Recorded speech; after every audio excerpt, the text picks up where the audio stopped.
feature and a short.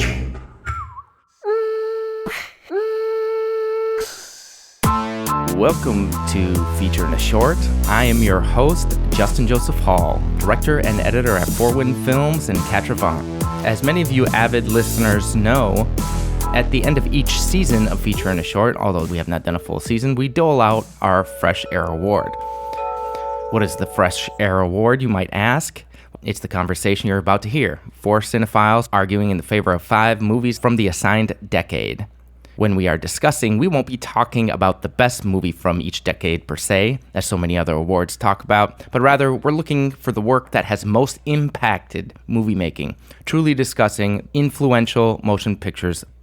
This podcast is called Feature and a Short. Therefore, nominations must include at least one feature and one short movie from each of our 4 contributing cinephiles lists.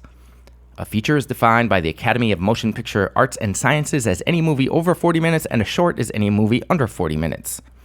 But other than that, if the piece contains moving images and came out in the decade, it is allowed to be considered for this award. Our previous winners include the 2010's The Act of Killing by experimental documentarian Joshua Oppenheimer, the 1900's Phantasmagory by animator Emil Cole, the 1910's South by explorer Frank Hurley. The 1920s had the experimental documentary Man with a Movie Camera by Dziga Vertov. And last year it was Snow White and the Seven Dwarfs, the first feature animation by Disney that took home the prize. This year we're discussing 20 nominations of films from the 1940s. Before we get to our nominees, let's gather some historic knowledge on what was going on in the world and in the movie industry into the 1940s. The 1940s began in the greatest conflict known to man, diverted resources from making films to destroy human beings. Many filmmakers were involved in the war efforts. Stars and writers like Clark Gable, Alex Haley, Jimmy Stewart, and Paul Newman all served in the military. They were stars of the past and would be stars of the future. Jean Renoir, Sergei Eisenstein, and Frank Capra were all commissioned to make propagandic documentaries. Marlene Dietrich left Germany to seek refuge away from the Nazis in France. Audrey Hepburn served as a courier between Dutch resistance groups. Toshiro Mifune was drafted and served as a military photographer. The 1940s saw the advent of the Italian neo-realist movement and the classic period of film noir commence, which was popularized by The Maltese Falcon. War stories were popular at the box office, with notable films like Casablanca and Obsession. These popular genres were often dark in tone, reflecting the horrors of the Second Great War. The war reduced film production to a third of what it was. Even then, the war was good to Hollywood. As from 1942 to 1945, Hollywood experienced the most stable and lucrative years in its history. In 1946, 2/3 of the American population went to the movies at least once a week.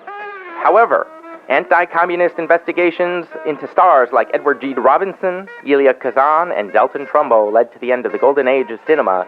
Blacklisting began. In 1948, the Supreme Court ruled the major studios were vertical monopolies. They forced studios to sell their theater chains. This brought rise to more competition as smaller companies could compete. Outside the United States, other countries began to implement film quotas and import taxes in order to protect from American dominance. However, American firms just began investing in foreign films. The new laws made it more predictable and also helped studios avoid the high cost of the United States labor. In 1948, Alexander Ostruch wrote famously that filmmaker writes with the camera as a writer writes with his pen. Arguably, it's the phrase that had the greatest effect over the film industry by any critic, permanently taking the crown of creative power away from the screenwriters in film. And with that, let's introduce our guests. Kevin Cecil, who we will be referring to as Cecil. Say hi. Hello, everyone. He is the co-host at Brooklyn Nighthawks Movie Trivia and is here with us for the first time. And our other Kevin Hinman. Kevin is a rapper, writer, and cinephile living the dream with his wonderful wife, Kara, and his cat, Thomas, in Southern California. He stays busy watching movies, collecting records, and making music with his friends. Say hi, Mr. Hinman. Hey, everybody. It's good to be back. All right.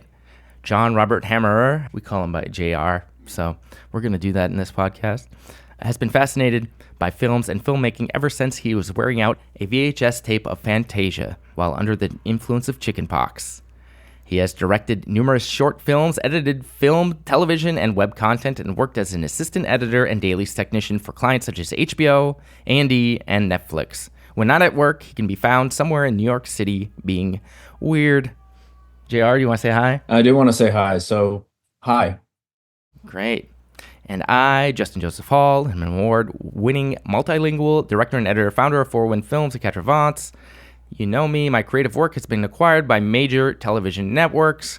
I've aided in receiving awards in such programs at the Emmys, Tribeca Film Festival, and many more.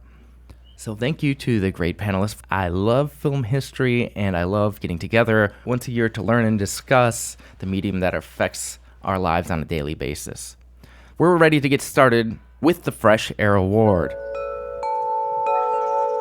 Here are the rules to how this show works. Number 1, every panelist will nominate 5 films, each taking turns. There are some overlapping nominations, so when we are done hearing the 5 nominations from each person, everyone will rank the other panelist's nomination that they want to move into the final round. In the final round, each panelist will have one of their nominations represented, leaving 4 total films in the finals. We'll then give our last arguments for a particular movie, then rank the finalists. From this, the Fresh Air Award will have been selected. Kevin, what's your first 1940s film nominee for the movie that pushed cinema forward the most? I'm going to start everything off with Citizen Kane. Citizen Kane is a movie you have to watch twice. And it's not because the film's plot is too complicated for modern viewers. It's that at this point, Citizen Kane is the stuff of myth. And the myth can easily eclipse the film. No 4 words can ruin a movie-going experience like greatest of all time. Because how does anything live up to that? The first watch, even for seasoned moviegoers, is simply a necessary rinse, where you scoff and mutter the words, greatest, under your breath. I want to talk to those people specifically out there who've had that experience and who got to the end of Citizen Kane and thought, sure, this is fine. You really need to watch it again. Leave the baggage and the expectations at the door and watch it as a movie that is as relevant to America today as it was over 80 years ago. Forget the technical stuff. It's the story of Citizen Kane that pushes cinema forward into the world of adults, ushering in a new era of complicated character studies. People always point to William Randolph Hearst as the Romana Clef for Orson Welles' Kane character, as if the movie was punching up in a sort of eviscerating biopic of an unscrupulous tycoon. But that's not quite what's happening. There's an important difference between Hearst and the Kane character. Hearst was born rich, while Charles Foster Kane was born poor and became rich. Coming off the heels of the Great Depression, and 7 years before the seminal play Death of a Salesman touched on so many of the same issues, Orson Welles looked us straight in the face and told us the American dream was a lie, the pursuit of wealth is bullshit, and journalist integrity and the democratic system equally so. If these ideas don't resonate with you in 2025, right now, then I posit you don't have any business around Citizen Kane in the first place.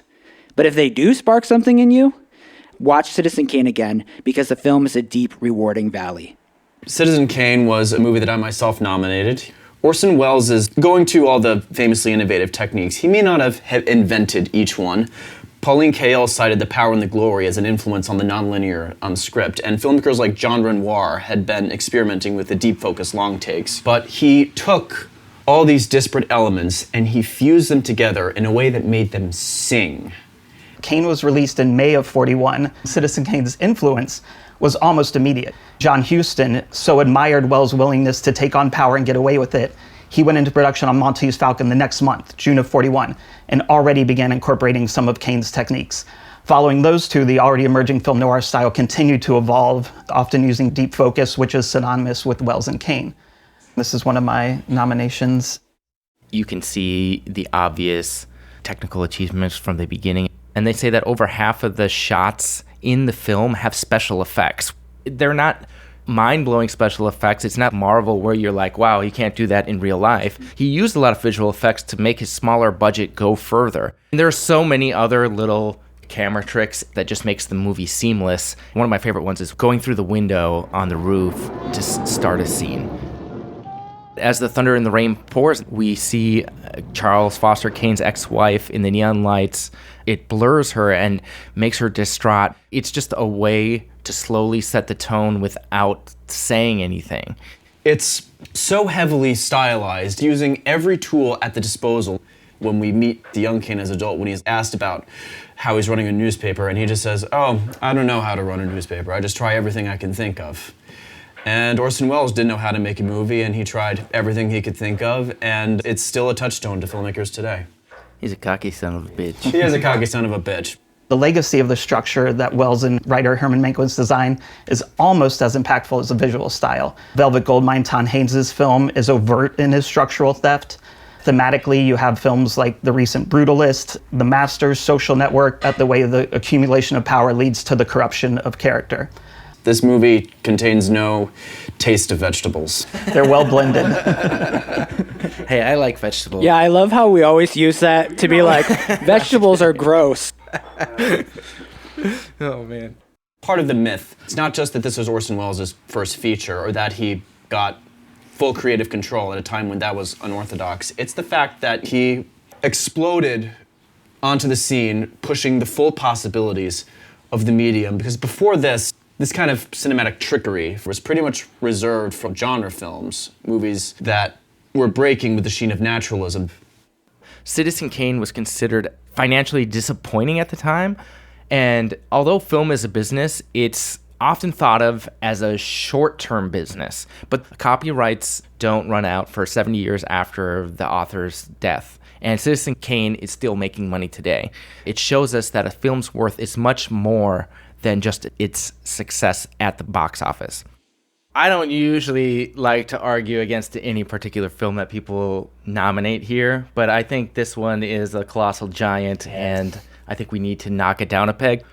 I love the first 30 minutes. The intrigue that they throw out with the documentary reel, I get so excited. The scene when he's a child, all of that brings me into the story. But really, it's a slag after that, watching a rich person whining. And despite, Kevin, you said, oh, he wasn't born rich. Who cares? Like, you're rich. You can do anything you want. For instance, the introduction of Rosebud, and that's what he's saying on his deathbed, just go buy another fucking sled. He even had it in his house, and he can go fucking sledding again.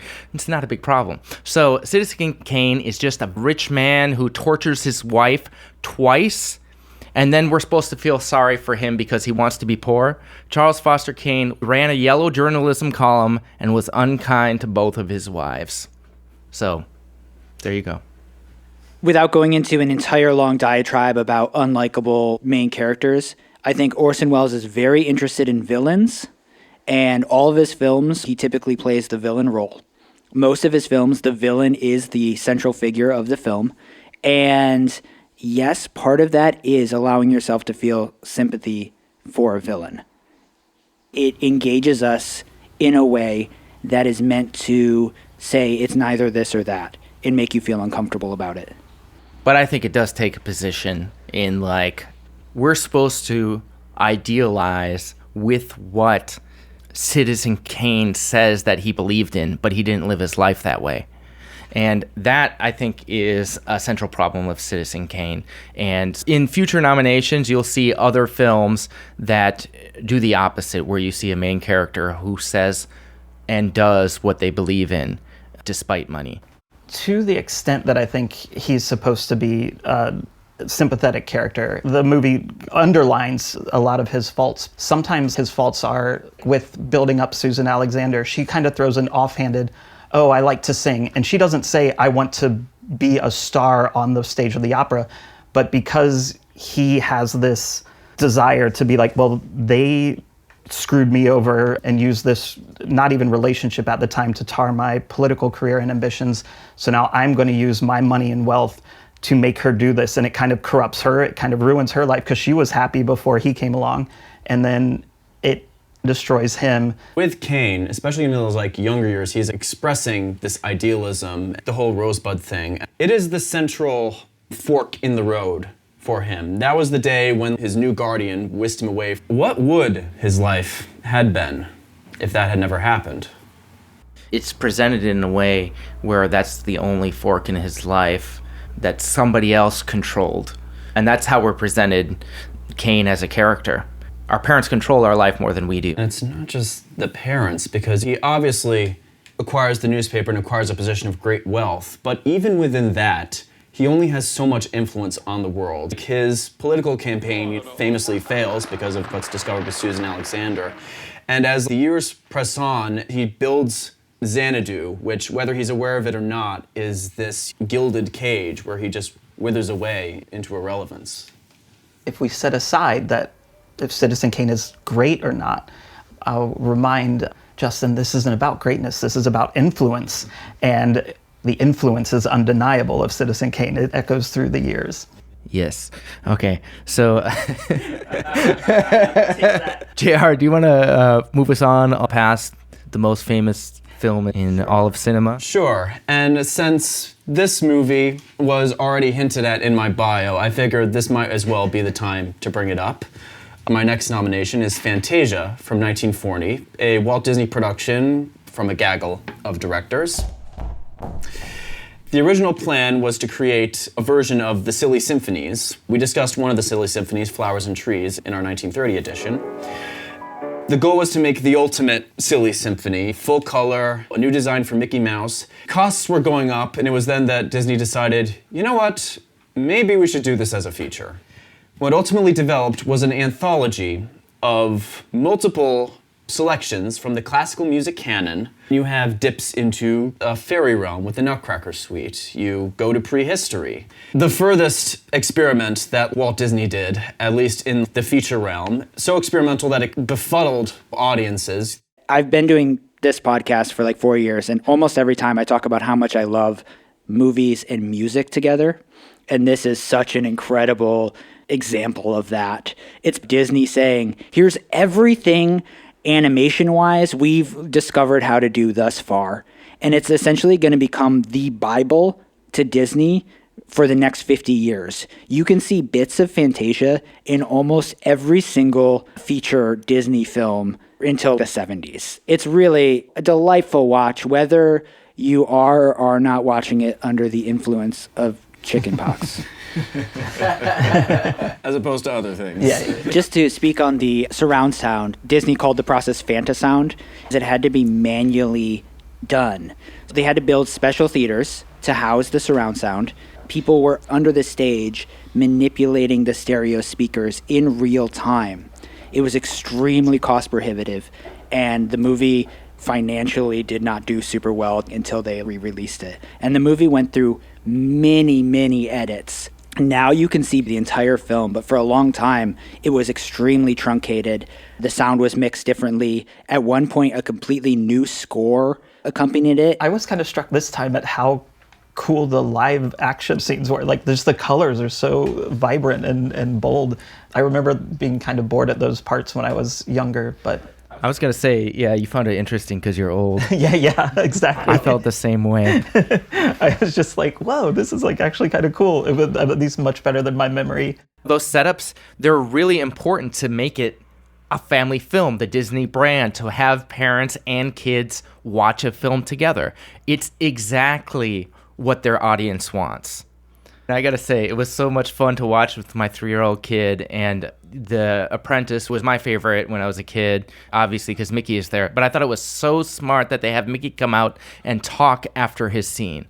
It gives the kids what they want after seeing a silent Mickey Mouse, and on top of that, he becomes an actor in a role. He's even more real and less like the flawed character we just witnessed him playing, keeping on brand for Disney, protecting that image. My 3-year-old son never ceased to be interested. He talked about the dinosaurs, each animal that came out. A lot of people say the most pure form of cinema is without dialogue. Now, I don't really agree with that, but I always applaud people who can pull it off, because it's not easy not to use dialogue and be that effective in storytelling. And obviously Disney is a master at that, and they show all of their skills here. I like that you talked about it being age appropriate, because I feel like it is kind of very adult, especially like the Bacchanal scene. The final devil sequence is quite frightening. Oh yeah, Yeah, I couldn't. yeah. I wasn't able to give myself the courage to watch that in full until like high school. That was like that's one of my favorite childhood traumas. My 3-year-old loved it. He like loves dark stuff, and I think that's one thing people protect their kids so much now. But you think of Hansel and Gretel and Hans Christian Andersen, which we were going to be talking about later. That dark stuff, kids love it because they were taught in storytelling what to be afraid of. My oldest sister, she has 3 kids. We introduced them to like Fantasia. They were transfixed by it, and they also had like no problem watching The Devil. So I guess I'm just weird, but we knew that. I mean, to that point about them being more willing to push the bounds of what children's entertainment was, I haven't seen it since it came out, but have any of you rewatched Fantasia 2000 recently? Because I feel like that would be a good comparison of what we give kids now versus what they were giving them then. There's a thesis paper if I've ever heard one. Yeah. Cecil, let's hear your first nomination. So my first pick that isn't Citizen Kane, Hellzapoppin. Hellzapoppin's a 1941 comedy in which 2 knuckleheads, Chick and Ollie, attempt to adapt a movie version of their Broadway show. But as they're adapting it, they fear it's becoming too typical a Hollywood musical review, and so they spend most of the running time attempting to sabotage the very film we're watching. It has stop motion, synchronized swimming, romance, Shemp Howard, a bear on a scooter, Frankenstein, and just when you're thinking this movie has everything but the kitchen sink, they throw in the kitchen sink. I first saw it with an introduction by Joe Dante, who had used it as a template for Gremlins 2, the projector breaking down scenes in both films as a giveaway. Hellzapoppin DNA is all over Blazing Saddles and other Mel Brooks films. So whenever I see an anarchic comedy now, I think of Hellzapoppin. You can see this more cynical side of it in films like Deadpool and Wolverine. This is what David Denby called corporate irony, in which there's a spoof without a target. A movie's busy winking and nodding at the audience about how bad it is, so it doesn't actually need to be good. Hellzapoppin, the play, was designed to be this immersive spectacle. Like, the comedians aren't just up there on the stage. They're in the audience. They're in the lobby. You gotta look behind your back, because there might be someone there. A play to the screen, that's not an easy thing. That is impressive. Adapt something like that that's specific to one form, one art form, and successfully adapt to another when it was boundary pushing in theater, and have it being boundary pushing in film where you can't create that personal connection in the same way. That's incredibly impressive. And to make the new medium essential to the joke of the film. Yeah, exactly. Yeah. I was the guy who nominated Duck Soup in the 30s, and in many ways, this takes the Duck Soup baton and runs with it, because Duck Soup demolishes narrative. This goes further, demolishing narrative and form. The bit that I remember is a throwaway gag when the image of the film gets out of alignment with the screen. You see the bottom of the screen at the top, and the top at the bottom, and like the actors immediately start playing with it, because why let an opportunity for a joke go to waste? What is perhaps the most important part of the film's legacy is the iconic Lindy Hop sequence. And it's just one of the single greatest dance scenes ever filmed. In a bit of ironic justice, the sequence was designed so that it could be cut out of the film for Southern audiences in America. But because it has none of the white nonsense of the movie itself, it now stands on its own as the most famous part of the film and is frequently shared on YouTube, TikTok, everywhere. Martha Raye, who is probably the best performance in it. She is so funny. The movie's kind of insulting her. It's like slut-shaming her constantly and pretending that she's not this incredible force. There's a Citizen Kane joke in this movie, a Rosebud joke, and it's the same fucking year Citizen Kane came out. So that's how quick they were getting the jokes flipped. Another funny thing is this movie was nominated for an Oscar for a song called Bigfoot Pete, and it's a song that's not in the film.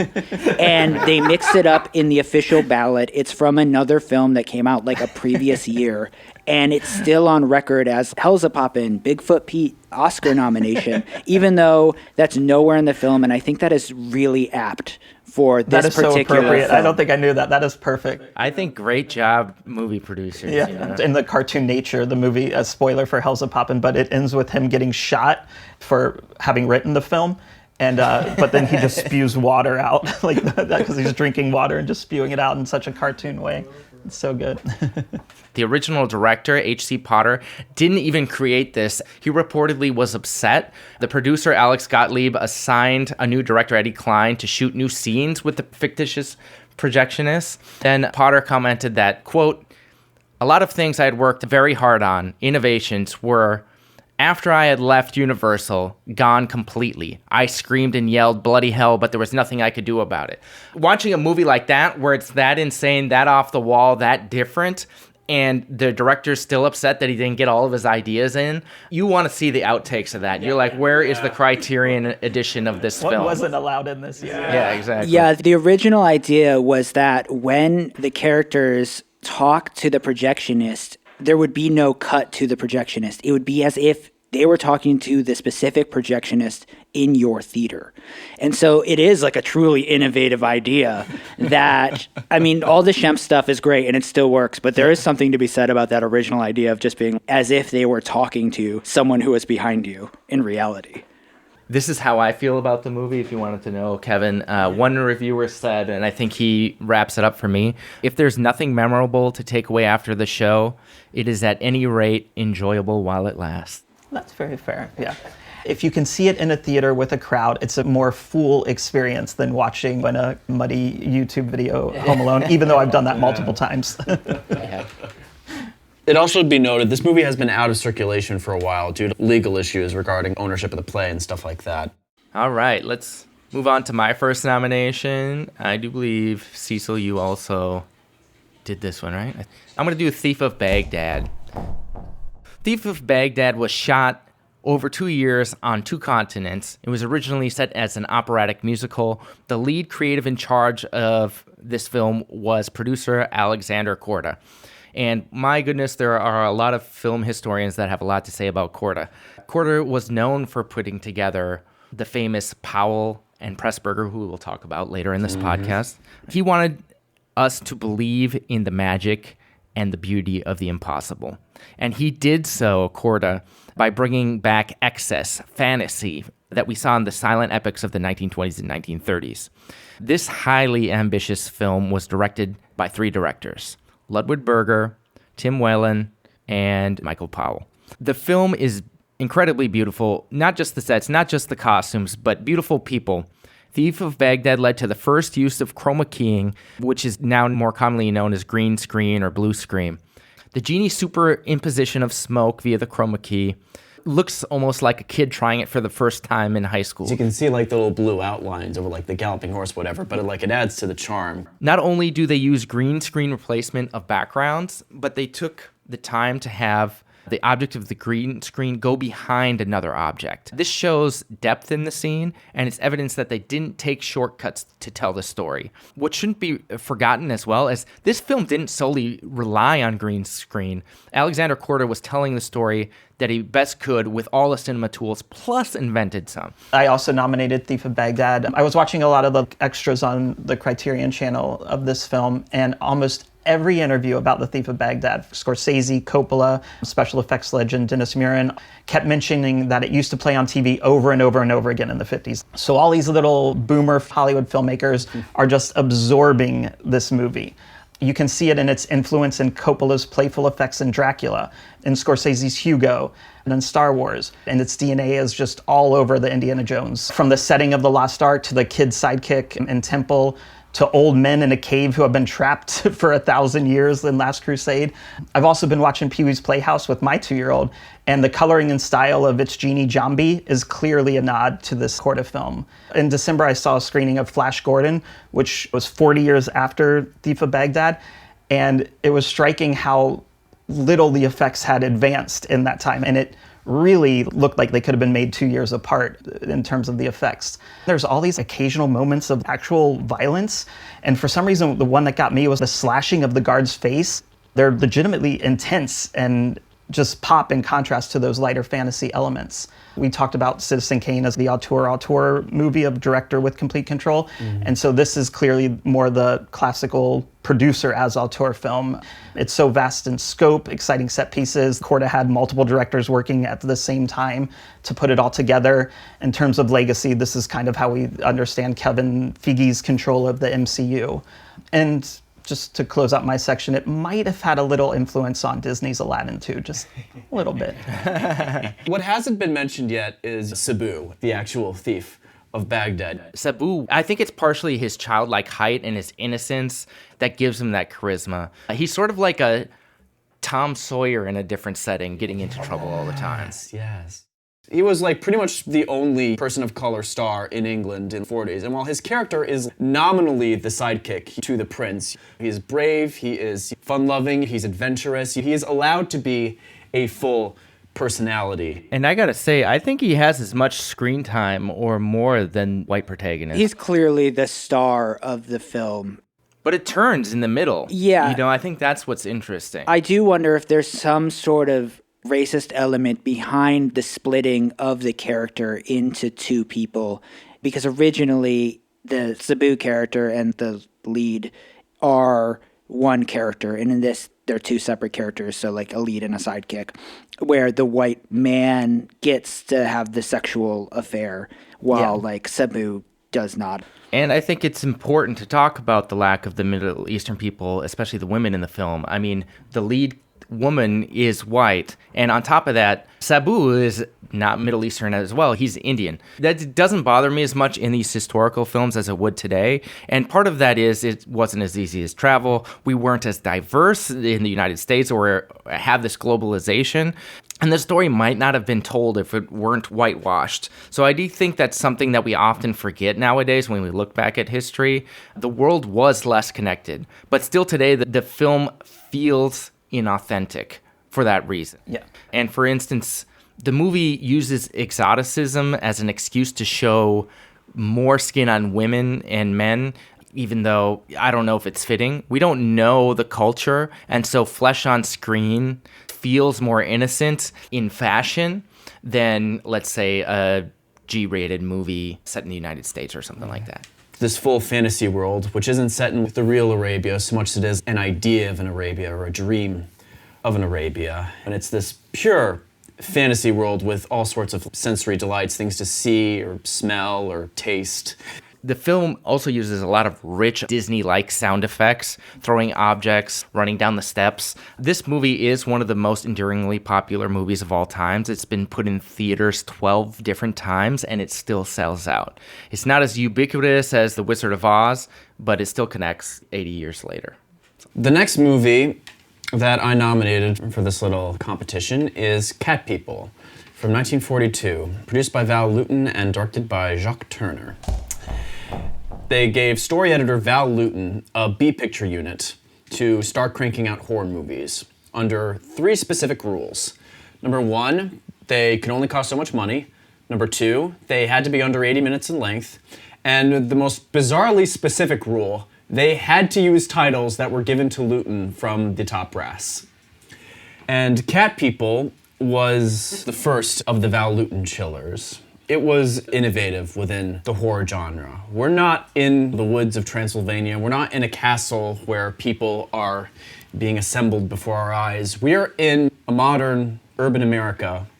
But there's all sorts of ominous omens lurking in the background. One of the standout sequences, these moments of the uncanny, is during this wedding, this woman, we're told that there's this myth from where she grew up in like Serbia of people who turn into cats when they're excited or angered or aroused. And we're given all these hints that maybe this is actually happening. There's the famous sequence, may have invented the jump scare. The tension is building and building and then psst. Was that a cat? No, it's a bus.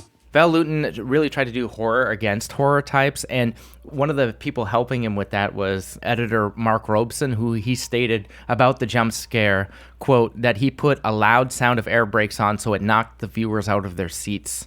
And it's effective because it plays on, our own minds playing tricks on us. The whole movie really revels in that suggestiveness and the suggestions that Irina may be a cat person. And if she's not a cat person, we still have jealousy and lust and anger lurking. JR, I just want to say I love that whenever you do dialogue from a movie, you act it out. I'm a ham. It's wonderful. Like, I always enjoy it. One of the interesting things about this is it did really well when it came out. It grossed more money than Citizen Kane for RKO. It's an interesting little tidbit. Yeah. But it was largely forgotten through most of the 60s, 70s, and 80s until it received new attention when Scorsese started championing it in his Journey Through American Movies that got released in the 90s. And then all of a sudden people were like, hey, this Scorsese guy knows what he's talking about. And a lot of queer critics were giving it a resurrection at the time too, kind of seeing the coming out narrative, and especially the Moya Sestra part as like a recognition of, hey, I know you're my type. The cat people really reflected the growing sense and the awareness of homosexuality. There were rumors at the time that the film was about lesbians, and that probably drove a lot of people to see the film as well. As everybody knows, sex sells. Citizen Kane and Magnificent Ambersons both were expensive movies that didn't make back their money. It's part of why RKO was like, the Orson Welles guy's out, Val Lewton, you're in. Here's some titles to make Universal-esque movies, which he kind of went against. The other thing that I heard that was funny about the release is that people would start meowing at the beginning of the film, which I thought was pretty fun. I got to see it in a theater Cool. for this, and the audience was like really into it. It was great. I thought you nominated it as more of a beginning to a cult film, that kind of idea, because it's really an early thing that kind of has that offishness vibe. Yeah. And I think part of what helps it as a cult film is it works with the grain and against the grain. Like if you're watching it at the time where this character, whose name, to be clear, the character's name is Oliver Reed. He's like, I'm just an old-fashioned American Oliver Reed, and I'm, and he's like grading. But at the time, it was to like set up that, oh, this isn't a Transylvania monster. This could happen to you. But watching it now, it's like, this guy sucks. Yeah, absolutely. He's introduced in the movie trying to impress her by making a basket in the trash, and she totally ignores him. She's like, I don't care about your nonsense. They take her to a museum and they're like, you don't want to see this, it's too. And she's like, no, I like these little boats, I want to see this. And he's like, no, trust me, I know better than you. And so you're kind of rooting against him and for her. My wife, who watched a lot of these 40s movies with me, we had like a running joke about how all the good, interesting men were off in the war. Because I feel like a lot of movies in the 40s, you're seeing these like B-roll male leads. You're like, who is this guy? He is not entertaining. A lot of the people for the film were interviewed. They talk about Simone and how they cast her for her little kitten face. To me, she kind of looks like Kelly Clarkson. She's just like a girl next door. Simone is so expressive that you never don't really like her, and you know that she's the cause of all this weirdness and these problems. There's this innocence about her in the movie that really endears you to her. This was her only lead film in her career. Simone and Jack Turner collaborated so well to bring out enough cat-like tendencies to the character Irina to sell the story. There is a shot that I really like where she's kind of pawing over the couch, and she's just acting just enough like a cat that you're thinking about it. And obviously with the great title that they came up, the whole story is based on, you're thinking about, where are the cats? Where are the cats? She presents that in every scene. And I think that sells the movie more than anything. Where are the cats that's every time I watch a movie. I'm like, where are the cats? One other thing that was fun, they recorded live cats for the sound, but they also hired a professional live cat sound maker as an actress, which is pretty fucking fun. So. Man, I chose the wrong career path. Yeah, right? I have a BA in cat sounds. Wow.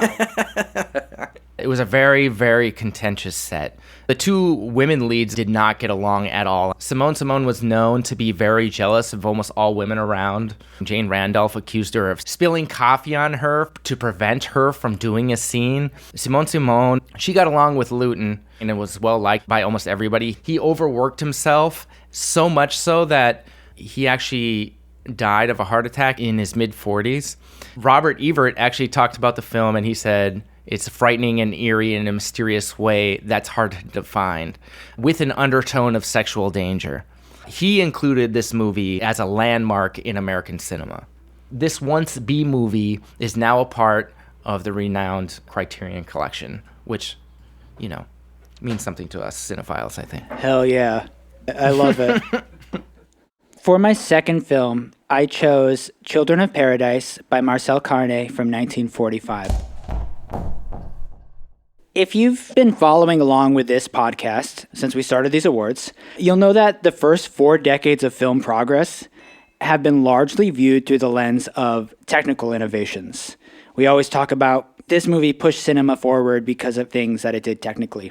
We're starting to see films that offer something extraordinary in what they represent.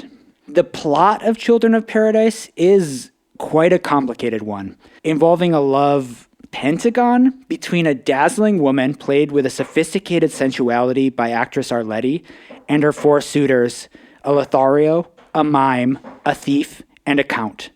The movie's twists and turns unfold with such a Dickensian sense of rhythm, place, and character that by the time you arrive at the heartbreaking finale, you feel like you've been wading through some rarefied dream, where every line of dialogue and every carefully constructed set exuded poetry. Children of Paradise speaks directly to what it means to be a human being. And what more, it was filmed over a period of 2 years under the Nazi occupation of France, where resources were exceedingly scarce and cast and crew were in dangers. When the movie finally premiered, just months after the occupation lifted, it was a resounding success, a triumph of the tenacity of art in the face of war. The French often consider Children of Paradise as the best film ever made, which means the country that created cinema may believe that this is the best film ever. Truffaut would later claim that he would have traded his entire oeuvre for making Children of Paradise.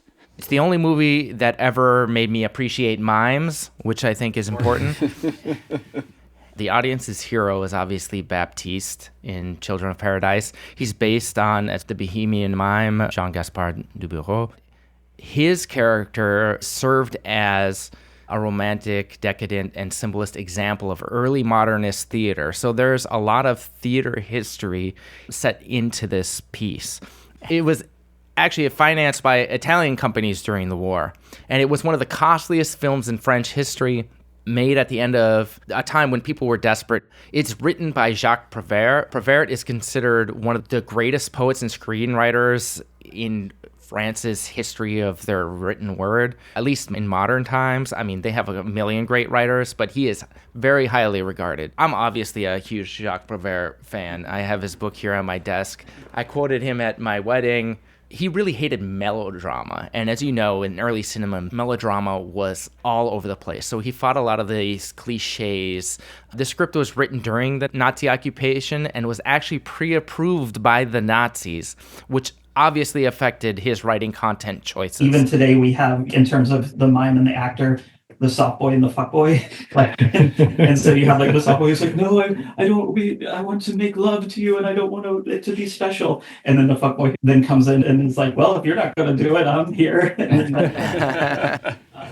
Of the four men, three of the men are artists of some sort. The one man who is not an artist is easily the least likable. This is a story about the arts. This is a story about love. This is a story about how one can express love in so many ways through art. Is there anything more French than that? I mean, honestly. Garance, the woman in the film, played by Arletty, loves him almost immediately as an artist. But he wants more. He wants that absolute romantic love that you dream about and that you write about, the first love feeling. He struggles with that and leads to the demise and the unhappiness of the struggling artist in the end. A huge focus of the story is how these artists, our main characters, deal with making their art great. Audiences couldn't help comparing what they saw on stage in the theater with what was happening in the rest of the story. They do it so many times throughout the film. It's not just one huge reference. You're getting pieces to make you take pause and think about what the artists are trying to tell you. We will talk about Italian realism later, and it's interesting to contrast the two styles, whereas poetic realism is sort of like a heightened cinematic grit, which is, this is true, but what if it was also beautiful? It's just like an interesting slight difference between the two styles, but they're both sort of purporting to be more realistic and more grounded in actual struggles of people. And I like to think of it as like, yes, this is true, but what if it could be truer? Oh, yeah, You know? I love that, yeah. It's the emotional realism rather than a literal realism. Yeah, exactly. What if it could be truer? We're always in the middle of World War II in this decade. It is the biggest event that affected everything. And this film was held up to be released to coincide with France's liberation in World War II. They did that because there were people who worked on the film who weren't allowed to be credited because of the occupation. And I think that's pretty amazing in itself. Yeah, working in secret. France put a lot of pressure on women who had affairs with Nazi occupiers, and she had an affair with a soldier. And after liberation, instead of targeting actual war criminals, they targeted people like her, and they ended up shaming her and publicly shaved off her hair. Her career was sidelined. Yeah, it's a shame. Her performance in the film is truly magnificent. It's like one of my favorite performances from the decade, and she has such a star quality to her. That's without a doubt. You can't take your eyes off of her. Yeah. Moving on to one of my favorite films and a masterclass in directing. The movie is simple, straightforward, but every second amplifies the story message. And that movie is Vittorio De Sica's The Bicycle Thieves. The film impresses not just pushing cinema forward, but pushing storytellers forward. Like Children of Paradise, there is nothing that feels out of place or doesn't feel seamless, and there is no scene that doesn't affect future scenes in the film. For instance, Bicycle Thieves starts and ends with a crowd. De Sica sets up the story establishing how desperate poor workers are to have a job. We see a crowd begging for one job, and eventually our main character, Antonio, is the lucky guy who gets it. But wait, there's one condition. He must have a bike in order to accept. Something small, but something that we can't forget. It's the title of the film. We see on his face that he doesn't currently have a bike, so he lies. We can also see that he has a plan how he's going to get that bike. We follow him home to see him and his wife making sacrifices, selling their own bed sheets to obtain the bike needed to get them out of destitution, setting the stakes as well as any story I may have ever seen. Have to sell their linen to get the money. They take it and put it up on this end of Raiders of the Lost Ark level thing where there's all of this stuff piled up. And so you just see this abundance, and what they don't have echoed and magnified by what everybody else is just sitting around. Yeah. That scene is such a great example of the humanity that JR mentioned before too, because the guy at the pawn shop gives them that extra 500 lira for the bed sheets, and then they have tons of bed sheets. In no way is that a good deal for the pawnbroker, but they're like, hey, I'm doing this for you as a person. The camera stays just long enough for the next person in line to show up and start his transaction. Even though you're focused on this father and son, there's all sorts of little moments that remind you that these two are part of this wider world. And neorealism is about community. It is about poor people, not poor person. A representation through specific stories of something a lot of people were going through at the time. There's a line in a film we're going to talk about later, The Red Shoes, where one of the main characters says, it's worse to have to steal than to be stolen from. That runs through my mind the entire time that I watched The Bicycle Thieves. Bicycle Thieves was not the first neorealistic film, but it is the one that people talk about the most, the one I hear about the most, and the one that I want to talk about the most. Glad to hear you say that you still hear it talked about, because I feel like in my perception it slipped a little bit. That might be true. This was one of my nominations as well. Originally, when the Sight and Sound poll came out, it was #1, and then in the 90s it was #6 in 2002, and then the most recent poll it's down to 41. Now again, 41, I'm not saying that it's not unappreciated, just that it's slipping a little. My hypothesis is that because it's so influential, it's this quiet, intimate, small-scale film with controlled direction and precise mise-en-scène. It's this solid template that invites and rewards imitation. So you have its ripples in films from directors like Ken Loach, Mike Leigh, Jafar Panahi, and it continues to provide a template for modern indie filmmakers like the early Ramin Barahi movies, Kelly Reichardt, Alice Rohrwacher, so on. And these are all people that did it well. Bicycle Thieves very much affected Sergio Leone's films and Satyajit Ray, who is considered the greatest Indian director of all time. One of its key aspects of its legacy is that the script became the template for Pee-wee's Big Adventure, which is one of my favorite films ever. So With the Italian neorealist movement in full flower, you feel like you're actually in this environment. There's this very gentle humanism that always leans up to the edge of being sentimental, but never crosses that line. And the actual job the father gets that he needs the bicycle for, it's putting up movie posters. Yeah. It's putting up advertisements for an escape that we're not given. And what is the movie? I forget. I think it's Gilda. It's Gilda. Yes, it is yes. Gilda. The Gilda thing is so perfect because especially if you've read about Rita Hayworth, this Hispanic woman with dark hair, they plucked her hairline to pull it back because they thought it was too much, dyed it red. She had to go under voice training. She had to play this part of Rita Hayworth. And this image is the one that he's plastering up, this fake manufactured Hollywood beauty that covers up the reality. A beautiful juxtaposition of this dream world of American cinema and the stark reality of post-war Italy. Yeah. The film is called Bicycle Thieves. The titles, which I think are so important, people don't use titles like they did in the 1940s today. We're thinking about that the entire time. Who are these thieves? When are they going to strike this guy whose family is sacrificing so much for a bike? It creates tension immediately when Antonio goes upstairs to see the soothsayer. They have the bike in each shot perfectly framed before Antonio finally wants to go see what his wife is doing because he kind of knows in his head she might be wasting money. She's been here before. And then masterfully, De Sica creates a heartwarming scene right after you don't see the bike for the very first time. He left it outside the door unattended.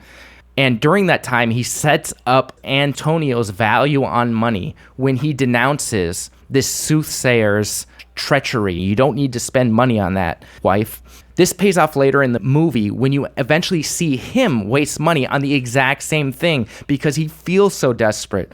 This combination of tension and character development amplifies Antonio's absolute desperation and how he gives up his beliefs because he doesn't know what else to do. He has no other options. So one of the scenes that really stays with me is where they go to dinner, and financially it's an irresponsible decision to make. They shouldn't be spending money on this fancy dinner, but it's such an important moment for them to have, this father and son. I grew up in a Midwestern around white suburban men who would always, well, if they're so poor, how come they have that big TV? Or why do they still get to enjoy life if they're so poor, essentially? I love that the film doesn't criticize them for spending the money on the dinner. It's the first time that we see his vices. Mm-hmm. He knows that he's not going to have the money. He doesn't go and talk to his wife. He says, your mom's not going to like this, because he knows what's in store. Not just today, but potentially a lifetime. He shows that the first thing that he goes to is beer. He shows his kid, this is how we can connect, having a beer at 8 years old or however old the kid is. Italians. It's interesting because both this and Rome Open City have these children characters who have to immediately become adults because of this Italian situation in World War II. This scene, it's quite a turning place for the movie. We've been told to concentrate on that poverty for an hour. Mm-hmm. And we get thrown the curveball. Not only that, but De Sica doesn't waste time to finally show the contrast of the upper class in Italy. Not everybody in Italy is poor. And we didn't realize that until this moment. During this scene, we see a glimpse at the symbolic emotions from the kids of the upper and lower classes from just a few silent looks, taunting between the two classes together. The final scene where the father and son with no money, after wasting all their cash on that quote-unquote decadent meal, a family unit with all their hope expended over 2 generations. And what makes the film impress upon you when you finish it is the son. Bruno's eyes glazed over with tears as he grabs his hand tighter as he walks into the crowd in the last scene. A lot of times I think movies and people and adults play that kids are unintelligent, and this movie treats them differently. And one of the scenes that really underscores that is when the kid trips in the rain and he doesn't notice. And he's like, why are you all wet? And he's like, I fell, you weren't paying attention to me, because the dad is so in his own head. And it's like such a reflection on when I think back of the times that I've been stressed out, and as much as I would die for my child, the times where it's like whatever small thing I'm thinking about in the moment overrides that, and I don't notice, like, oh my God, you're playing with a knife. Your kids, you want to be perfect, to have all the answers, to be strong, but you have this situation where you're forced into this vulnerable position. But to have that happen in front of your son, it's such a devastating moment. Do you know what I think is amazing, though? There's no bitterness or anger against anyone. Even when we get to the end, we're left with a lack of hope and the sense of despair. The family will have to live out their existence that was difficult at the beginning of the movie and has now become impossible. No redemption, no sequel planned. It's just an unflinching look at what poverty really is. And we could use more of it today. Yeah, it really heightens the systematic aspect of poverty. The main character, he's set up to fail. If you're going to get frustrated at something, it's this whole system. Both of the leads were not rich people. Cecil said that trained actors had to forget that they were celebrities, whereas untrained actors were a blank canvas. Mm-hmm. And obviously, he knew what to do with that blank canvas. He knew that these characters would translate to film under his control. Cecil was an actor. The only way movies get made nowadays, and the movies in Hollywood, is by multimillionaires. There are not poor people making movies. After World War II, when an entire country is facing poverty, people are bound to bind together and continue to tell stories. The neo-realist movement captured that, not just with one film, but a group of films in a single country. All of these stories were led by Bicycle Thieves. Is going to be one of my nominations. Jumping off the theme of Italian neorealism is Rome Open City from 1945, directed by Roberto Rossellini. This film is considered the birth of Italian neorealism. It was made in the rubble of the war. They started shooting in January 1945, just months after, the Nazis had been kicked out. It follows a resistance fighter, a priest, a couple, and we drop in on each of these characters, fighting or collaborating or just surviving underneath the Nazi regime. For me, the most striking thing is that even though it started shooting after victory was assured, it reflects that uncertainty of being in the tunnel, seeing the light at the end, but not knowing if you will make it. And it makes the movie incredibly resonant. One of the interesting things about doing this podcast is watching so many films from the same era. And the first thing you notice is this is not like any of these other movies. This is raw and violent and blunt about sex and drugs and horror. Even compared to the one we were just talking about, Bicycle Thieves, which we kind of mentioned, like its precise compositions and everything. And even though they're lumped together as Italian neorealism, they're two very different movies stylistically. And it's here that we get to the question that has existed for as long as we've had neorealism, which is what does and does not count as neorealism? Is it the use of the locations? Is it the non-professionals? Some of the later neorealist movies, the lines are blurred. Well, even on this one, the lines are, because the non-professional actors is not a case for this film. And this is undisputedly the kickoff. Neorealism often had non-stars, but it wasn't always the case. They always had non-set locations, and the documentary kind of feel is always there because they're not using landmarks to show you what city they're in. They're showing everyday streets. They're shooting it out on the streets. They're doing a lot of the dubbing afterwards in the studio. Audiences in Italy didn't care a lot of times that things were perfectly in sync. Neorealism is also what you do to avoid suffering. Yet the audience watches characters struggle, waiting for their sufferings to end. Even if all these actors were brought in from vaudeville, you wouldn't know that actually watching the movie because they all feel so real and lived in. For several years, cinema and film in general had been in the hands of the fascist propaganda machine. Yeah. And a lot of what neorealism was doing was taking that back and making it for the people. What Italian neorealism said was this can be a great tool against oppression. Not only that, it set it in the box office. People are willing to go and see these things. Being able to empathize is what people want. It is what cinema is made for. Rossellini himself coming off being a collaborator and making films under the fascist government and then having this yell against it, but also giving a little of the depth and complexities to some of the characters that are a little more morally ambiguous. This movie was shot only 2 weeks after the occupation ended. Remember that it is that close and that fresh to the feeling of what it was to be under the Nazis. They shot almost entirely on film they had to scavenge. There were only like 3 different film stocks used during the making of the movie, but because the actual stock itself was developed in such variable conditions. It adds to the grittiness and to the documentary feel of it, definitely. Less lighting, so it's a little darker than most films. There are probably more grain seen in the films, and it was done that way because not out of a style choice, but because of necessity. Yeah, it's all caught. I think the other thing that we'd be remiss to not talk about that is so unique is they kill our main character early in the film. It's a climax of a storyline. There's the central character, the protagonist, this woman who's holding the community up on this male-centered society, and the story after that death moves on. As we learned, there's been too much death, too much despair and struggle in the occupied Italian lives to linger too long on grief. Her death doesn't go wasted because it does instill in the audience a sense of revenge.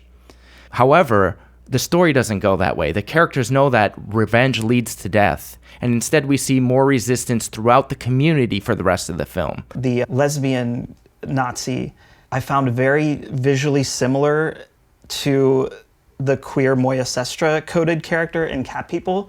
Like their hair is almost exactly the same. And, you know, watching these pretty close together, I was like, what's going on with these cat queer coded women? Not as you would think of like a lesbian look nowadays. Yeah, it's lost to time. Yeah. Also important, the images that Rossellini leaves us to watch are young boys who have seen no reward in fighting the system. They walk with their heads hung low in confusion and anger, and they have no idea when this war will end or what this resistance will lead to. As opposed to Bicycle Thieves, which takes a more intimate look at the desperation of poverty that's into the family unit, Rome Open City, despite showing some of the most heartless devastations of war, finishes on the idea that these boys are still going to resist until they're free. Although we might not know what that might look like, it's a resolute message of strength in people, which is not something that you see in all neorealist films.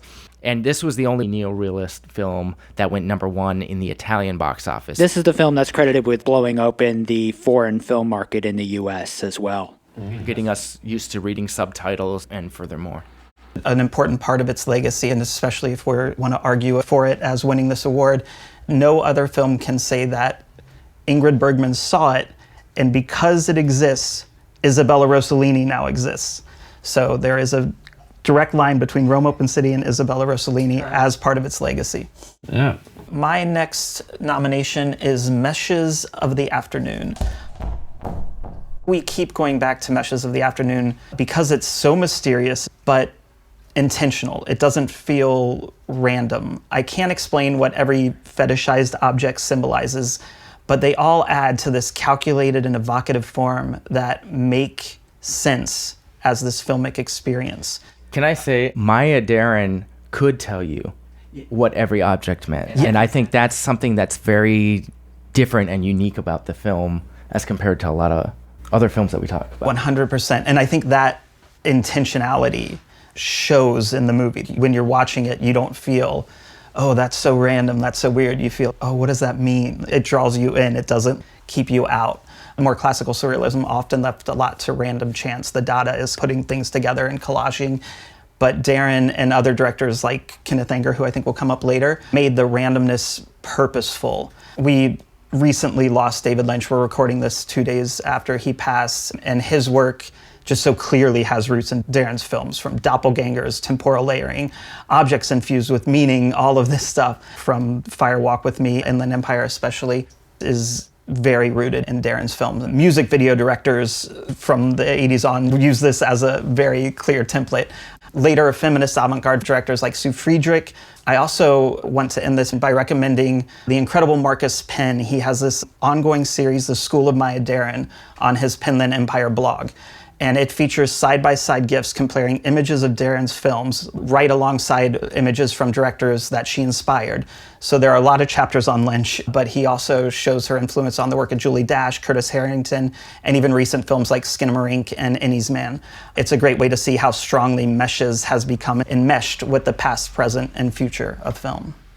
It feels like you're watching someone's thought patterns play out on screen. You keep circling back to a moment. It keeps slightly changing. It retains this essence. It's like an intrusive thought you want to put away, but it keeps coming back. And that repetition creates new connotations based on the previous film frames. Things that you don't even notice subtly is there's a scene where she pushes against the wall and it triggers the camera to move in that direction, almost as the camera's a part of her body. It's another way to know that the film is a part of her psyche.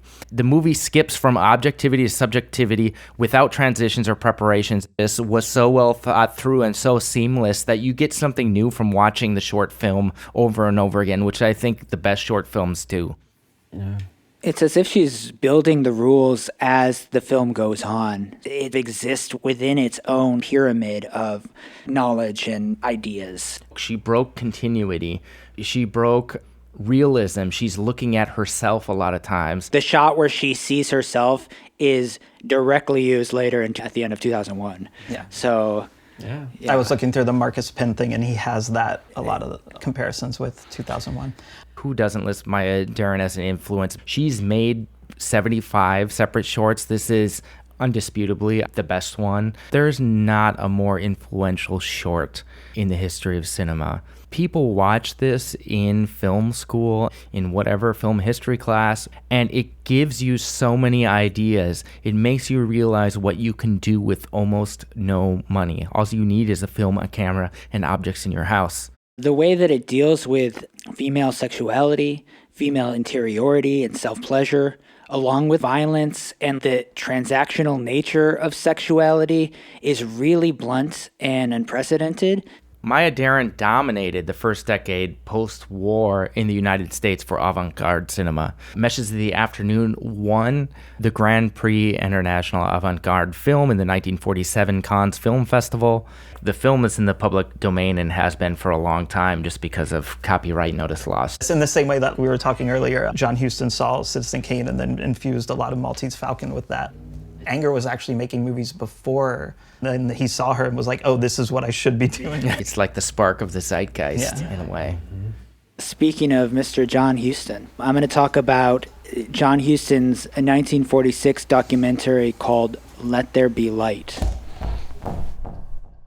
Let There Be Light is an unflinching look at PTSD, which was then called psychoneurosis. It was commissioned by the military to convince employers to hire returning veterans. But once the Army saw the completed footage, which included soldiers relating horrific experiences, quote, breaking down on camera, they classified the movie, and the film was not shown again to civilians until 35 years later, after it was released under the Freedom of Information Act. Not only did Let There Be Light feature unprecedented candor about the horrific cost of war, it was revolutionary in its form as well, utilizing unscripted interview footage, now cornerstones of documentary filmmakers such as Errol Morris, Ken Burns, etc. And you get that in a way that is also a precedent to verite documentary that doesn't come until Wiseman comes along 2 decades later, a documentary that was quite ahead of its time in a lot of ways. In addition, Let There Be Light showcased a racially integrated hospital at a time when the Army was still 2 years away from actual integration in its platoons. And the film features a close-up of an African-American couple kissing, which was completely unheard of in the narrative Hollywood films of the period. We'll say the war part of the 40s versus the post-war part of the 40s. A lot of the media was being pushed about community and sacrifice. After the war, and especially in light of being anti-communist, it became about individualism and consumption, and how this documentary kind of covers both of those, where you did the community and sacrifice, but now you need to get better to become an individual, to get into the workforce, to buy our products again. The movie is a must-watch for anyone trying to get a fuller picture of World War II and its after effects. I'd also recommend Leo Hurwitz's incendiary film Strange Victory as a double feature with this, about the culture of racism in America following the war. The government's not just suppressed the film, but they reshot Let There Be Light and made a film called Shades of Grey, whitewashing it, reenacting all the scenes using an all-white cast of actors to recreate the scenes and dialogue from Huston's documentary. The patients who were filmed showed greater progress in recovery than those who were not. It actually has a name. It's called the Hawthorne effect, in which patients respond better when they're observed. It reveals the power of the gaze of an audience and, in a way, the power of cinema. I first saw this on the Blu-ray of The Master. Yes. It was included as a special feature. Paul Thomas Anderson recreated some of the scenes in lifted dialogue. In terms of its legacy, how do you think we receive a movie like this that was suppressed for so long and then had its belated flowering? PTSD is something that we have been dealing with through war throughout history. We're into the next century and we're still trying to solve that problem. And this is a document about that. This was a movie trying to address a problem that existed that they didn't want to admit existed. All right, my next nomination is Van Gogh from 1948. And I could not believe that I saw the Ken Burns effect being used in this film. It absolutely astounded me because Ken Burns was not born when this movie came out. So the moving of the cameras on still photos was popularized by Ken Burns famously in his film Civil War in 1990. But the technique was never used in a film that was recognized widely before Alan Rene's Van Gogh, which won an Oscar for Best Short Documentary because the Ken Burns effect works so well. And I can't believe I'm still calling it the Ken Burns effect, but I don't know what else to call it. They're moving on still pictures. The Rene's effect. So yeah, the Rene effect. Let's change it right now. The Alan Rene effect is really a way to construct montages out of still photos, memories of what was oftentimes used before we had motion picture in film to make things move. This film brought back Van Gogh's popularity. For this documentary, it's doubly effective because the actual images that the camera is panning and zooming in onto are actual canvases, actual things that Van Gogh painted. This was, for me, the first time I've seen a lot of these images in black and white, except for maybe in some art books. That's one of the dominant things when I think of Van Gogh. I think of the colors. And so it was kind of interesting to see the compositions and the paintings themselves absent that element. The film anticipates Rene's work in the 50s and 60s, setting up the hypnotic narrative and the editing rhythms that he is going to use in Night and Fog, and Last Year at Marienbad, and Hiroshima Mon Amour. For my final nomination, we come to the obligatory short, which is 1947's Fireworks, the earliest surviving film from experimental filmmaker Kenneth Anger. He made this as a teenager. It's his own personal expression, unvarnished, unguarded, exploding on the screen. There's an intensity to the homoeroticism. The images of the sailors, candles coming out of people's flies, and I'm sure we all know what that means. It's all the more striking because at this time, homosexuality was something you could go to jail for in the United States. Here's a filmmaker expressing those forbidden urges, putting them on the screen. Kenneth Anger is not making a, quote, homosexual film. It's a surreal film, and his is a homosexual viewpoint. There is obviously that bit of arch transgressive naughtiness to it that he's in, but like he basically is asking for the queerness to be taken for granted. Once that line is accepted, then you can understand me as a whole person, my whole worldview, and all of my dreams, which is, I think, the most important thing. In this podcast, the Fresh Air Awards specifically, we do talk about dreams a lot, and it's something that cinema seems to explore successfully many times, especially in the short form. There's so much going on, and it's 14 minutes of running time. I feel like you could watch it 100 times and get 100 different readings of it. It sends up Christian iconography and finds space for a sort of new post-war masculinity, which is a masculinity of the submissive. I first became aware of Kenneth Anger from this band, The Auteurs, in the 90s. They had a song called Kenneth Anger's Bad Dream. For some reason, that song led me to seek his stuff out, and it really was amazing to see a teenager. Fireworks was one I hadn't returned to. For some reason, the Christmas tree coming through horizontally, it's such a like weird image that it's like, what? I don't know. The myth of this is that Anger made it over the weekend while his parents were out of town. And I just love that idea. Be like, well, mom and dad are gone. Let's just make this subversive dream film. Yeah. He was able to convince a lot of people to work on it because they thought they were going to make the ultimate porno. Direct quote. That's funny. Yeah. This is really, really influential to loads of underground filmmakers. Most of the people we said who were influenced by Myra Deeren, David Lynch, John Waters, decades to come, Fireworks and Kenneth Anger as a whole represents one of the godfathers of underground cinema. Kenneth Anger, just like Maya Deren, explored short film throughout his whole career and didn't seem to long to do a feature film. I don't think we have that same kind of attitude or have had that same kind of attitude since the 70s. Think about just animation. Animation lived mostly in short film even through the rise of Disney's features. Deren and Anger, they weren't just making them for art, it still was a business for them. As raunchy as the film is, he scratched out his genitals in a scene because he thought he wouldn't be able to sell it. Even though Anger never really made a lot of money, Deren wasn't a millionaire. It is a way for artists to make money, which I think we've lost a lot nowadays since people think of short films as a way to launch their career rather than to make a career doing it. It's hard to take anything Anger says for sure, but allegedly Kinsey was at the first screening and bought a copy. This is a part of the Kinsey body of research. For those that don't know about Alfred Kinsey, he's the most famous for creating the heterosexual, homosexual rating scale, saying it's on a spectrum. Because of the film, he made a friendship with Anger, and they worked together on future projects. His use of music is so precise. There's a sequence where there's a bunch of cars in the night with their headlights, and the music cuts out midway through to signal a shift in mood. This uncanny recognition of how music can bring a change in the direction a film is going. Aside from pushing cinema forward, this film pushed forward the freedom of speech in the United States.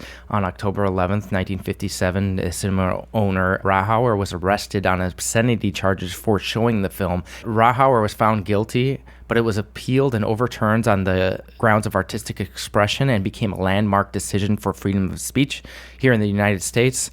On top of that, he didn't influence just filmmakers. Tennessee Williams called Fireworks, quote, the most exciting use of cinema I have ever seen. Which definition of exciting? My next choice, this one is unique, and to be honest, I made room for it since Meshes was already chosen. I couldn't decide because I love this short film a lot. It is very influential. It has won awards, but it's probably not as well known as other films. It's called Beyond Dull Care from 1949. Directed by Norman McLaren and Evelyn Lambert. They were commissioned by the National Film Board of Canada.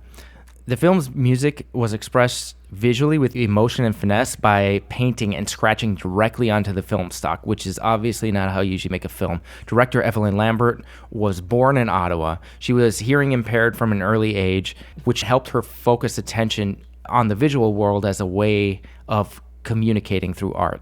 The National Film Board Commissioner in Canada, John Grierson, asked McLaren to form an animation unit in 1943. Lambert was part of one of McLaren's first recruits and the first female animator hired by the board. Lambert and McLaren were an immediate and permanent fit. She was methodical and pragmatic, and he was the creative dreamer. To create the visuals, they stretched out the celluloid and pinned it to a board. An oscilloscope allowed them to see the vibrations and mark them on the film of the sound. So they actually used the shape of the sound waves to make the film. They made sure that it felt and matched the emotional content of the music. And if it didn't, they trashed it and repainted the image and totally had to reanimate every section. They used ink paint, sprayers, crumpled papers, netting, mesh, and lace as stencils, dust sprinkled onto wet dye so it recoiled from each speck, and that would create crackles in the paint patterns as it dried. The film went on to win Venice Film Festival's first prize. Begone Dull Care was designated preserved as a masterwork by the Trust of Canada, and the Canadian electronic music duo Junior Boys, they named their album Begone Dull Care after the film. Evelyn Lambert was given the Winsor McKay Award, and George Lucas himself has cited McLaren as an influence on his own work. So it is a big, little government-created film. I was thinking of the 70s Sesame Street animation shorts, like during it, like it was giving me like those vibes. I'm just so amazed at how brilliant the colors are and how beautiful, just saturated that they turned out when it's like drawn on. I just wonder how it projects through the film and shows that as well. Yeah, I would love to see this on film, see how it plays. Oscar Peterson's score is a fantastic piece of jazz music. Drawing directly on film obviously predates all the famous Brakhage stuff that's about to come down the pipe in the 50s. It's really one of those great movies that expands the idea of what a movie can be while reinforcing its universality. Yeah, it's not hard to watch this movie, I'll say that. No. Pure form. My last film that I picked is The Red Shoes, 1948. It's directed by Michael Powell and Emmerich Pressburger. The Red Shoes is a movie about the art of ballet and, as an extension, the importance of art in general. The plot of The Red Shoes follows a dancer named Victoria Page, played by real-life ballerina Moira Shearer, and her jealous impresario Lermontov, who demands artistic perfection from Victoria at the cost of everything else in her life. Not only anticipating films like Singing in the Rain, but also Fellini's artistic Urtex 8.5, and more recent films like Damien Chazelle's Whiplash. The Red Shoes seems to ask, in the absence of a moral center following World War II, could not art be the most important thing in the world? Co-director Michael Powell is quoted as saying, perhaps a little cheekily, "We had all been told for 10 years to go out and die for freedom and democracy, and now that the war was over, the Red Shoes told us to go out and die for art." And this heady question doesn't even hit at the true joy of the Red Shoes, that it showcases the most fabulous dancing ever put on film. So not only do we marvel at Moira Shearer's natural talent of ballet, but because it's a movie, we're also able to get, as cinema viewers, a glimpse into the interiority of dancing in a way that we would never be able to experience if we were simple ballet patrons watching a dance in real time from seats in an audience. Through the expert use of blocking, editing, and special effects, Powell, Pressburger, and their collaborators imbue the scene with a frenzied, surreal quality that you really need to see to believe. For my money, it's one of the greatest extended sequences in the history of cinema. It makes you want to stand up and applaud the screen because everything that makes movies and art great is in The Red Shoes. The cool thing about that scene is that they had to argue for that amount of allotted time. And this obviously drew them to the cast a professional dancer. If you're going to have 15 minutes of a dancing scene, you don't want it to turn out shittily or be a pretend Johnny Depp sing on Broadway or something. The original story was written about a kid that wears their shoes to church and then has to have their legs cut off in order to take them off. But this is much more about celebrating the artist and the sacrifice where they think because they love their art form so much that they're not going to suffer. But in the end, you see it anyway. And the dance makes it cyclical and makes it relate to any other artist who ends up watching the film. I did not nominate this movie, but when I was making my selections, I was very tempted. The ballet sequence, you can see its influence in the dream ballets of American in Paris, Singing in the Rain, and all those 50s MGM Freed Unit musicals. There's a sense of French impressionism with double exposed moments such as the ocean crashing while the dancer is alone on stage. We view the conductor just off stage. She uses a knife to try to cut off her ballet shoes when it switches to a twig. The twig then turns back into a knife after she gives up trying to cut off her shoes. We realize that the dancer is stuck must suffer through this art, even though it seems to have the ability to kill her. For me, the key moment of the ballet is one point when we see the character of the shoemaker who sold the girl these shoes that will make her dance to her death. And the movie does a match cut from the shoemaker in position to Lermontov, and you immediately realize what this means. Consciously or not, you realize where this is going to go. It's such a showstopper. And it influenced Martin Scorsese's Raging Bull. In the boxing scenes is almost directly influenced and taken by the very long dance scene. Powell actually influenced Raging Bull being shot in black and white because Scorsese shot some test footage of De Niro boxing, and Powell watches it, and Powell's like, okay, yeah, the color on like that gloves, that wouldn't be accurate to the actual time. And between that and Scorsese's awareness of how color film at the time would very quickly degrade, that led to the decision to shoot the majority of Raging Bull in black and white. Which is interesting because Powell's influence is usually his use of color. The film as a whole drills so deeply into both the agony and the ecstasy of the creation of art. The first half leading up to that famous ballet sequence, you're submerged in the energy and the excitement of creation, in the victories of making it. And we get to the second half where we dive into the cost of everything. This is really explored through Lermontov. He is the impresario. He's the Lorne Michaels of the production. He's finding the talent, putting it together. This enigma about Lermontov. He's dedicated himself to his art at the expense of his humanity. And it's led him to do some shady, borderline monstrous things, but that's something we can also relate to. Would we be willing to take it that far? And maybe that makes his character so much more desperate because he doesn't have the ability that his performers have. So he's clinging to this idea of greatness that is outside of himself. He's not jealous of Vicky and Julian when they develop a relationship because of romantic desire on his part. It's jealousy that they have a life outside ballet. It might be a combination, do you think, or not?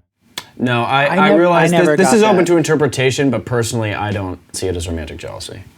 I find, if anything, Lermontov is coded as gay in the film, but I think that he's beyond sexuality and that he's just obsessed with the work. That's interesting. I definitely didn't get that vibe. I felt like he wanted her as well, and he used his money to keep them apart. Well, then the question is, in what way does he want her? Yeah, and I think that goes to kind of the idea of control and abuse, and that these powerful, controlling men, it's not romantic, it's domineering. He is obsessed with beauty. She's beautiful, the ballet is beautiful, and he wants to control all things beautiful. Yeah. And the one to suffer for it is the woman. I came to Moira Shear as an actress in the Powell movies, Tales of Hoffman and Peeping Tom, and so I kind of assumed she was an actress first, but she was actually a great ballerina who got badgered into taking this role, and then it ruined her career because at the time film was seen as not proper in the ballet world. She also had a difficult relationship with Powell. Michael Powell made films for himself, and Pressburger always thought about the audience. In that way, they were kind of like yin and yang while they worked together. Pressburger always wanted to create a composed film, controlling all the variables and not letting it go wild. The two live-action feature-length movies that are in color that we've chosen are both Michael Powell joints. Yes. No surprise there. It's an art house film that made a lot of money. It was one of the top grossing films in 1948 in the US. The 40s is the decade of noir, black and white, and we kind of have these two, and Fantasia and Begone as our like pops of color. On a side note, my wife and I just watched Black Narcissus for the first time last night, and that's also amazing. I was just like, holy shit, these Powell and Pressburger folks are really knocking it out the park. And I don't think they've been copied because their films have a particular look. Whatever film stocks they use, they draw you to the color and they make you pay so much attention to it. The name of the film, again, comes into play here. The Red Shoes. You are concentrated on red the whole time. This film doesn't work the same in black and white. So they're adding an extra dimension. They're using the extra cost to make the film better. And obviously another film that was a direct result of Red Shoes was the Black Swan. The Aronofsky film is very Which is deeply interesting, indebted. because Aronofsky claimed he hadn't seen Red Yeah. Shoes at the time. Oh, that's crazy. I didn't know that. When I watched it, I couldn't not think of this. Yeah. Let's move on to my last one. It's a Wonderful Life, 1946, the classic American Christmas film. It's oddly based on Charles Dickens' A Christmas Carol, although you wouldn't necessarily notice it. Even now, we introduce it as a Christmas film, and it's got 5 minutes of Christmas in it. It's barely. It begins with our character getting beaten and as a child, and then it's all downhill from there, and that's the good stuff. Whether it is deliberately based on Christmas Carol or not, this movie does feel like the American response to A Christmas Carol. And it's a way it's an inverse. Instead of a rich man who learns that money isn't everything. He's not poor, but he's not Mr. Potter. Yes. But to spin off that idea, it is almost like the yin to Citizen Kane's yang. Whereas Citizen Kane is a bitter look at where America is heading, Capra still offers up that there's something in it for the little man. All of these values that we say that we have, we still can be a community. I was raised Catholic. I went to Catholic school. I did know plenty about the Bible. This was made in Christian America in the 1950s. In the opening scene is Joseph, who is the earthly fake father of Jesus. Even though Joseph is well respected, he's rarely brought in to help tell a story. That is a way to do something liberating within a well-known story complex of Jesus, God, and Christianity, but using a character that's maybe less known to tell the story. And here he takes an integral role talking to God about what he needs to do with this character who we're going to be paying attention to. Immediately, God has this specific interest in our main character, who is played by Jimmy Stewart. He's introduced as George Bailey for the first time on screen, and God's voice comes back in and says, quote, "I want you to take a good look at that face." Then the angel says, "Ah, that's a good face," and reinforces that this is a person God and biblical idols, they like this person personally, and thus the audience should like them as well. In addition, at this point of the film, the main character, George Bailey, has already saved 2 people's lives by showing selflessness. How can the film not be successful with such a smooth introduction like that? We get to spend time with George Bailey as he goes through Bedford Falls. And if it wasn't for the little off-screen nudges from the Heavenly Angels, there's nothing to tell you that there's a cosmic dimension that has already come into play. And it allows the movie to build this weight. It cashes in all these chips once we get to the famous ending where Clarence shows George what the world would have been like without him. Frank Capra is a master of cinema, and just as people think of Spielberg as manipulating emotions, Capra does the same over and over again. He mastered using sound and visual to add depth to the storytelling. Tiny jokes that are sprinkled through the film, like when Mary Hatch asks George Bailey, "What are you doing, picketing?" And at the same time, she's dragging a stick across a white picket fence. Just a little wordplay that it isn't really wordplay, it's visual play. It's interesting you mentioned Spielberg because I really see Capra's influence in the works of Spielberg, not only in the Norman Rockwell-esque characters and setting, but the way the script flows in the first act so eloquently and how it sets up his characters in these effortless broad strokes of Americana. You're like, what's the most American film? You could maybe be like, It's a Wonderful Life, and you make a really strong case for the best and the worst, yeah. And the reason it works is that Capra, despite the reputation for sentimentality, he is willing to go darker than people give him credit for. The sequence of George Bailey's bad day, from the loss of the money and the conga line of everything, Jimmy Stewart's performance as a man who's on the brink, it is genuinely harrowing. We see that he has a limit, and that limit brings him to thinking about suicide, giving up everything that he's fought for his whole life. And why? Because for the first time publicly, he's the bad guy. In the public's mind, he stole everyone's money, and that was never his intention. He couldn't bear it. He cared about his community as much as his family, and it broke him when his community didn't see that. He breaks things, and in doing so, he makes his kids cry. He berates his teacher and her husband. And when he saw himself as the future scorn of the community, that's when he goes to the bridge. This being like the quintessential most American film, it is good to note that Capra was an immigrant to the United States, and that it maybe takes that outsider perspective to see things clearly as he did.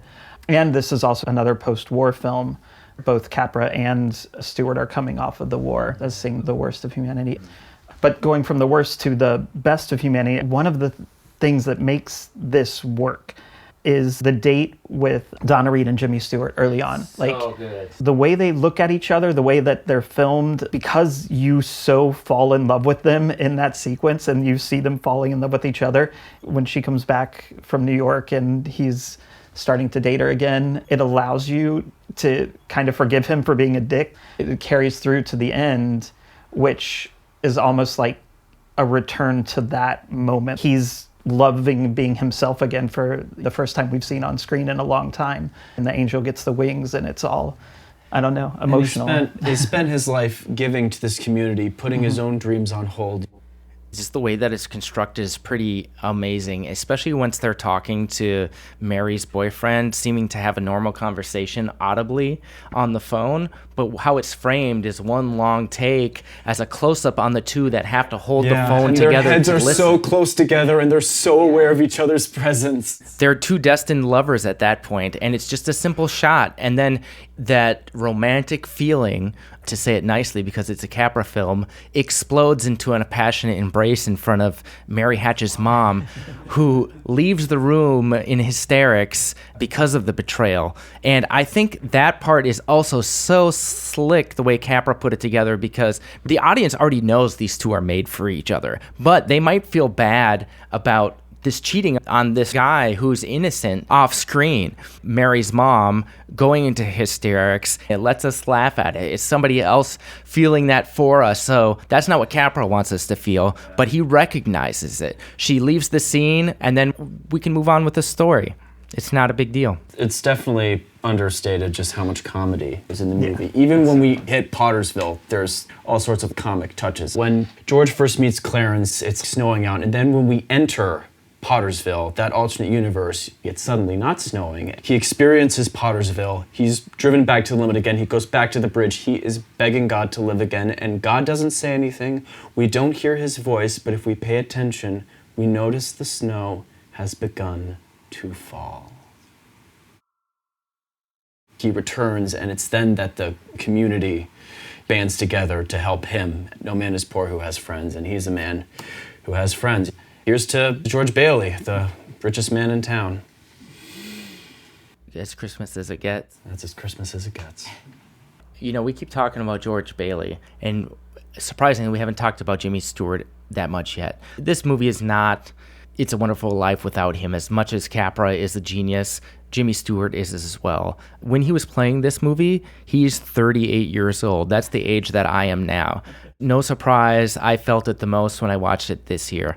And Stewart has that sort of ageless quality about him. He's that everyman actor, and he comes off as a young kid and an old man at the same time. Very true. Yeah. In terms of its legacy, some movies that I was thinking that attempt to replicate or remix its ingredients of supernatural melodrama, character, comedy, where Albert Brooks is defending your life, Back to the Future, Warren Beatty, Heaven Can Wait, are the three that remind me most of It's a Wonderful Life. I was also thinking of Groundhog Day. Oh, yeah, totally. Absolutely.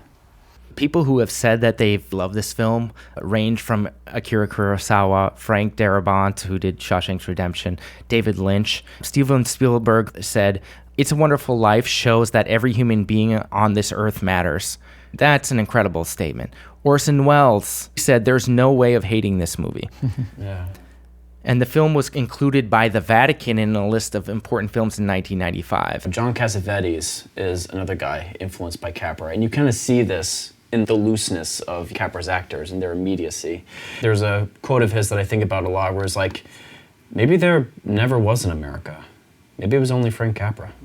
Oh, yeah, I love that. I remember that. In the dialogue, George Bailey has that monologue early in the film where he goes, how should poor people work up to save if they haven't money?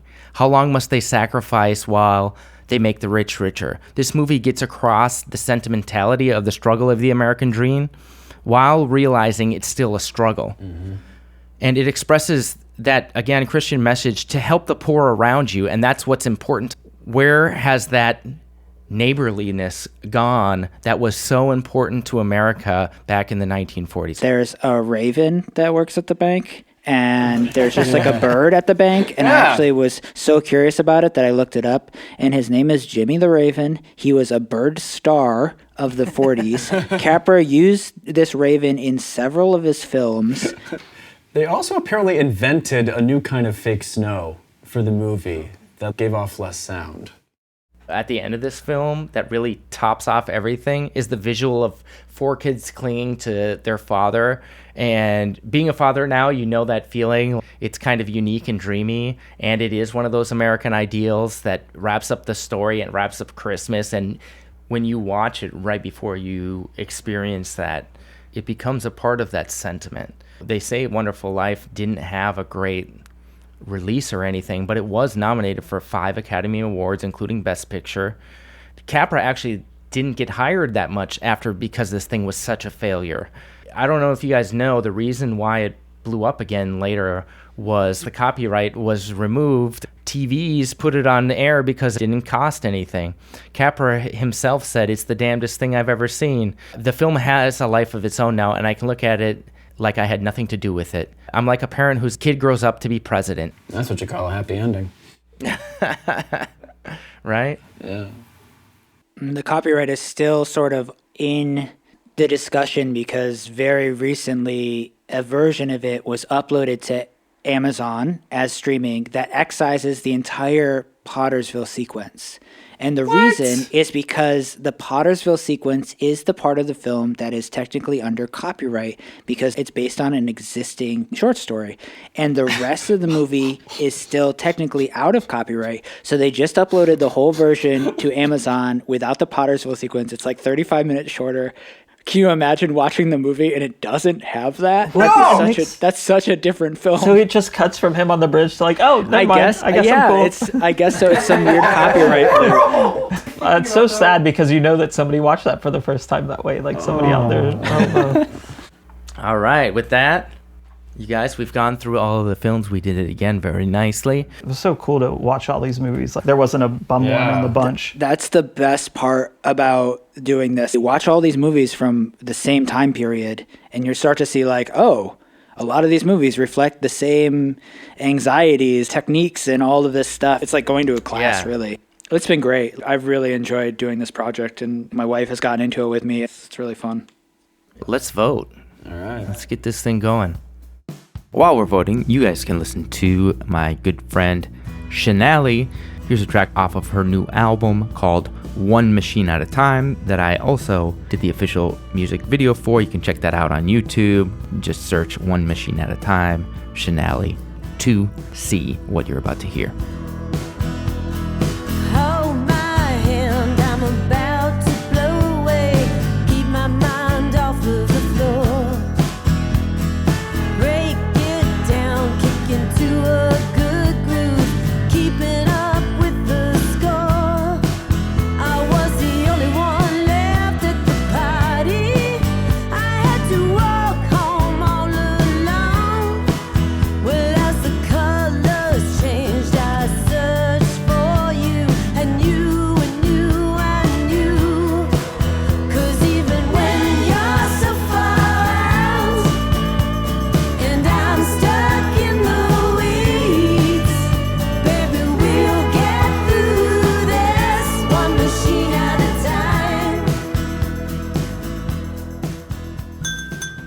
Now we have voted. We have the tallies back. Everyone's was really hard. I don't dislike these movies. It's like I just went on like a gut instinct. That's what I do. I tried not to even double think. I almost caught myself going back, and I'm like, no, I'm just going to send it.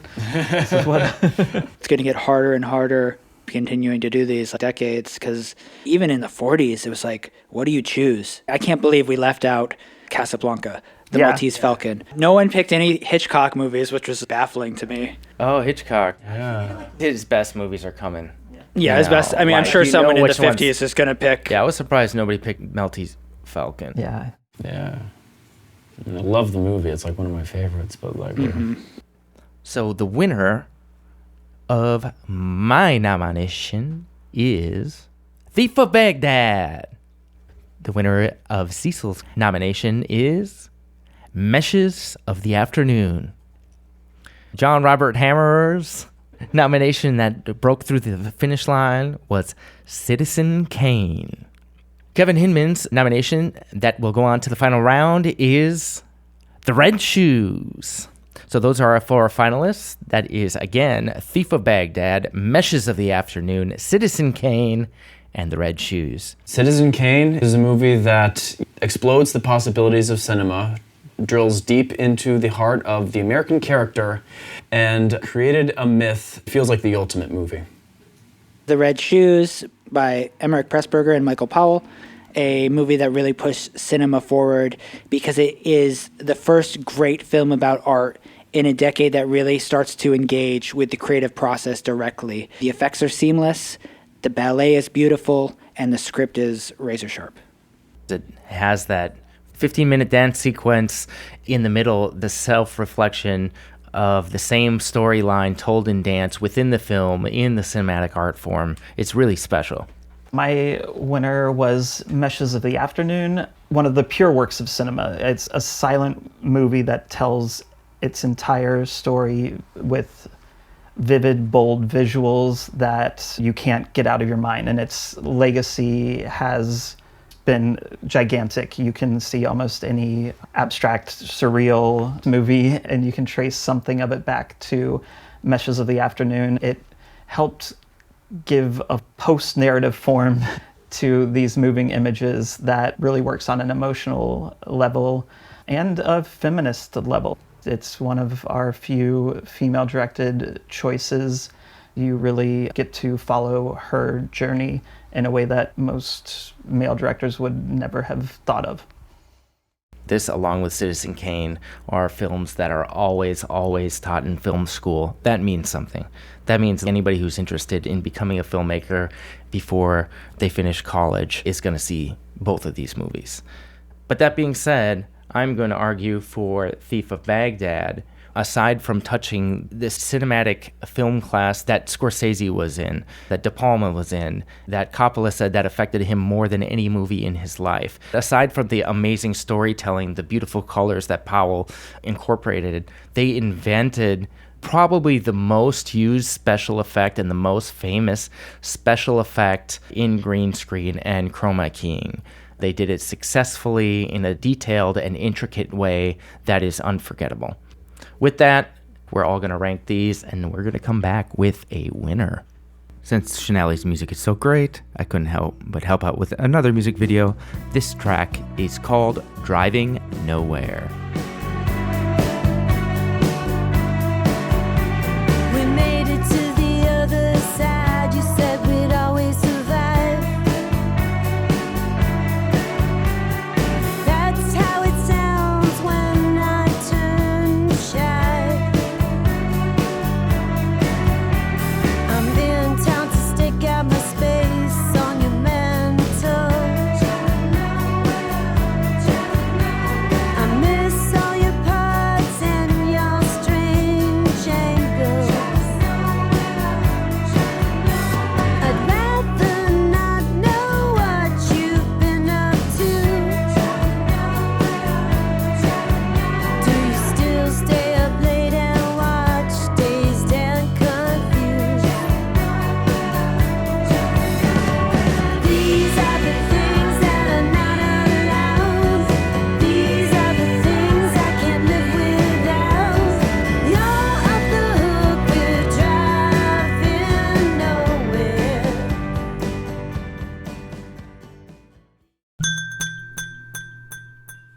The votes are in. It has been decided the Fresh Air Award. In fourth place is The Red Shoes, Powell and Pressburger's beautiful color. In third place, introducing green screen, was The Thief of Baghdad. So that leaves us with Citizen Kane. And will we have our first woman director win feature and a short award with Meshes and the Afternoon?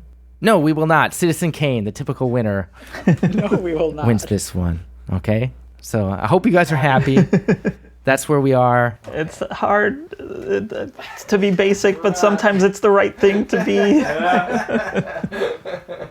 There was a part of me that was like, we might get a Mesh of the Afternoon upset. I was like prepared for that.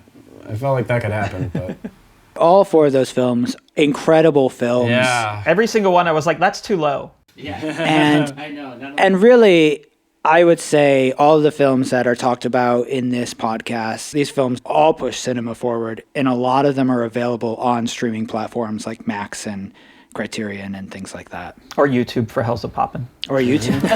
Keep circulating the tapes. Oh, man. All right, you guys, let's say goodbye. JR, if you want to promote anything or say your final goodbyes. All right. I recently shot a new short film. It's called December Day Zero. It's a little tale of love and addiction and the blurred lines between the two. And we're about to enter post-production on it. It's going to hit the festival circuit in 2026. And honestly, I'm really excited for you guys to see this. This year, I'm doing a letterbox project called My Year of Trash, where every week I'm watching a trashy genre film and re-engaging with my love of the visceral joys of cinema. I'm on Letterboxd as Spesh to Death, so Spesh space 2 space death. Wait, 2 as in the numeral 2? No, 2 as in the word. Okay, Spesh to Death. SPESH. That's also my rap moniker as well, if you ever want to listen to some rap music. Yeah, it's great. Watch movies, they're great.